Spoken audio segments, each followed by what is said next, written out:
Failure, our biggest fear. Did you ever make a really big mistake in your life? One that, when you look back on it now, you just cringe? And what makes it worse is if a lot of people knew about the mistake, and whenever you get in an argument with them, they remind you of it. Did you ever make two really big mistakes in your life? How about 6 in one day? If you made 6 mistakes in one day, you would feel like a complete failure. And the biggest fear that we have about failure is that love will be withheld from us and will be rejected until we become a success. I remember one time I was invited back to my alma mater, Central Catholic High School in Allentown, Pennsylvania. I was 10 years ordained. They wanted me to come back and address the National Honor Society inductees. Now, in order to be a member of the National Honor Society, you had to have a 95 or above average. And they said to me, "Father, would you speak on the subject of success?" I was a priest. I must be a successful guy. Who better than a graduate who is a priest to speak on success? And so I got up in front of the new inductees and the rest of the student body. There were about 2,000 there that day. And I remember what I said to them. I said, "I'm very surprised that of all the talks you could have invited me back to give, you invited me to give this one." And I said, the reason why I'm surprised is because when I was here at Central Catholic, I was not a member of the National Honor Society.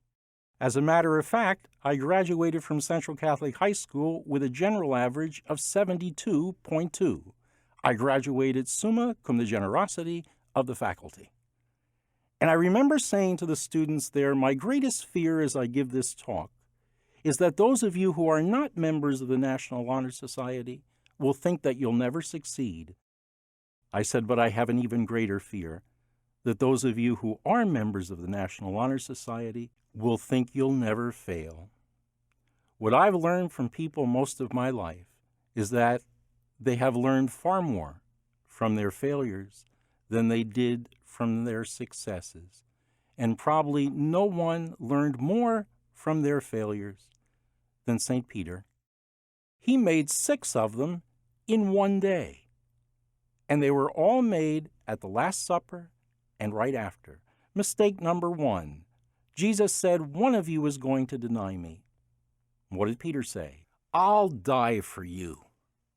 Mistake number 2. "You're not going to wash my feet." Mistake number 3. Peter slices off the ear of the servant of the high priest. And Jesus says, "Peter, put away that sword." Mistake number 4, 5, and 6. 3 times Peter is asked, "Do you know him? Are you with him? Are you his disciple?" And 3 times Peter says, "You don't know what you're talking about. I don't know the guy. I don't know the man. You are the Christ, the Son of the living God. I don't know the man." And it is said that Peter went away and wept bitterly. You don't weep bitterly unless you know you're a complete failure.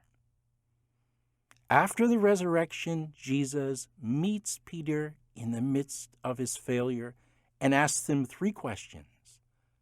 "Simon, son of John, do you love me?" 3 times he asked that. And each time he asked it, Peter must have remembered that he denied him, that he even knew him. And what did Jesus say? "Too bad, Peter. Give me back the keys. You're a complete failure." No, he did just the opposite of what the world would do. He said, "Peter, feed my lambs. Feed my sheep." So whenever you make a big mistake, whenever you feel like a failure, remember that Jesus will never withhold his love from you until you become a success. He gives you his love right in the midst of your failure to let you know the beautiful truth that you aren't a failure. You simply haven't succeeded yet. And when will you succeed? When, with the help of his grace, you become a saint.